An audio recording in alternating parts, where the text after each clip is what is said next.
Thank you so much, Risers, for joining me, and I am the Black Renegade Rising. I am simply a maven looking for my haven on the continent. Tonight is going to be the third part in my series on Black men, Black women, Black bodies, rather, the State of the Union in reference to our health, our lives, and just where we currently are in America, and just some of the disparities that is actually happening to us. And again, as I've stated, that Black bodies are under attack from both threats, foreign and domestic. That is a true statement. That is not something that can truly be argued. As well as anti-Blackness is global, it is far-reaching, and it is not stopping anytime soon. For those who question what I'm saying, that's fine, but many people of color who are not Black do express anti-Blackness, and that too is a fact.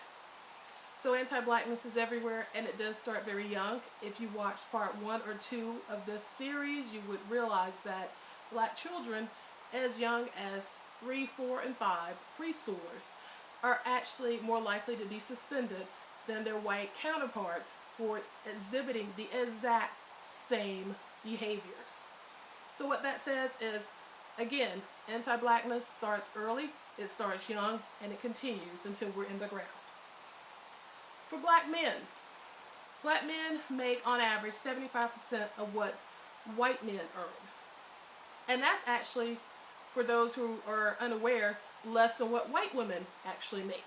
So white women are the ones who've made the biggest gain over the last 20, 30 years when it comes down to pay towards white men than any other group.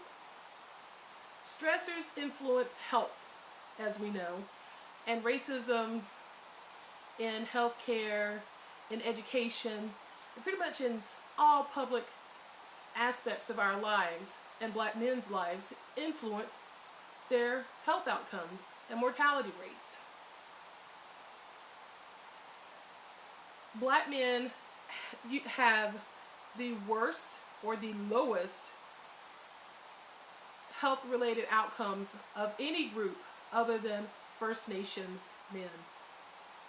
Black men live on average 72.3 years versus white men at 76.7 years.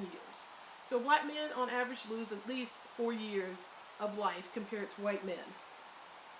And of the top 5 leading causes of death of Black men is homicide.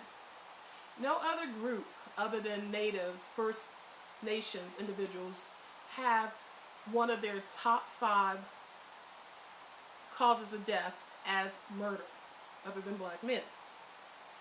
AIDS is 7 times more likely to impact Black men and for them to actually be HIV or positive for AIDS.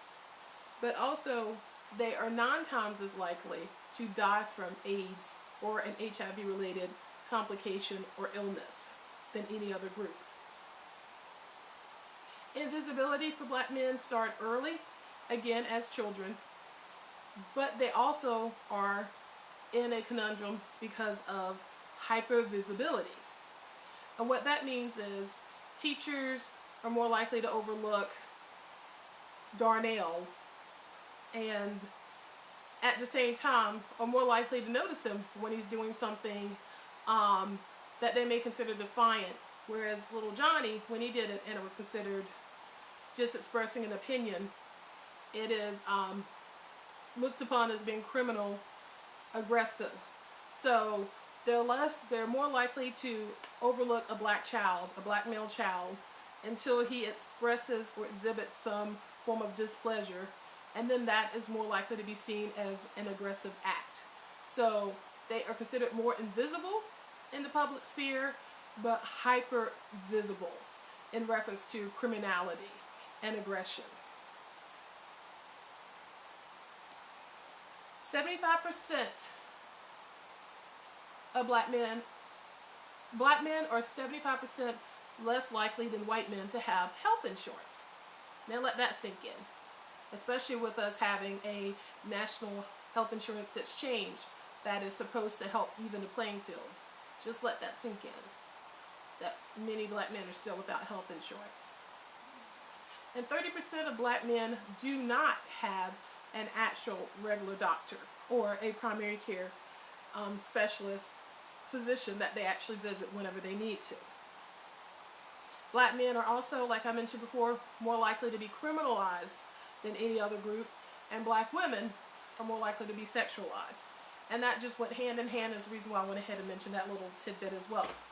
No other group other than black men and First Nations men have fared so badly, so persistently, and for so long in American history in reference to health outcomes and socioeconomic standing. Disparities in education, the criminal justice system, housing, health, unemployment, and employment, fatherhood, mentorship, and violence.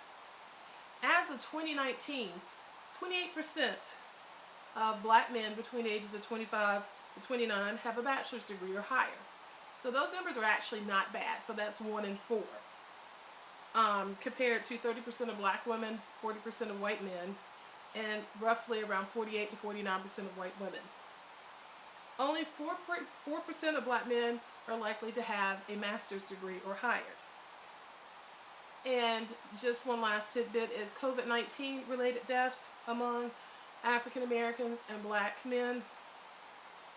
Black men are 2.4 times more likely to die from COVID related illnesses than white men.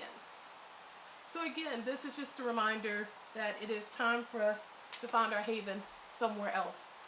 Even though I am a maven looking for my haven on the continent, I do want you all to understand that you need to be looking for yours as well, whether it's in Asia, Latin America, or on the continent. Because again, 400+ years here, and we have not made the strides we need to. And in order to protect our lives and our well-being, we need to hit the road. Just go on over the ocean, call it a Black Exodus, Blaxit back to the continent, or pretty much anywhere else. We're going to be treated better. That will also probably help with the life outcome, life expectancy, and so on.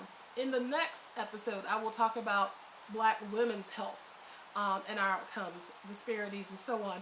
And again, the things that I did mention in reference to black men, black children, black girls, black boys, again, are just some of the issues and disparities facing our community. It is not, of course, all of the incidences and issues of racism, systemic and otherwise, that face us on a daily basis, whether it's within our homes, because we are less likely to get a loan to fix and make repairs when we need them, versus other groups.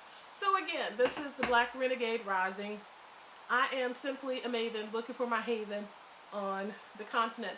And again, thank you so much, Risers, for joining me, and please stay tuned.